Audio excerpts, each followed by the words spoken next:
Hi, I'm Charlotte Lawson, a registered licensed dietitian here in Tampa Bay, Florida.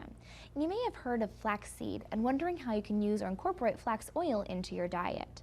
Well, the flaxseed is an excellent source of fiber and omega-3 fatty acids. And even though it's very small, it's jam-packed with these great nutrients. Now keep in mind you can find flaxseed in different varieties.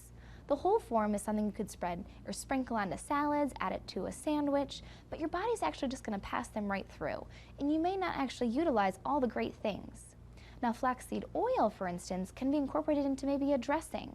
There you're getting a great source of those omega-3 fatty acids. But in the oil form, you're not necessarily getting that high fiber content. So if you're going to buy flaxseed, maybe try grounding it into a powder, adding a little to your oatmeal or cereal in the morning.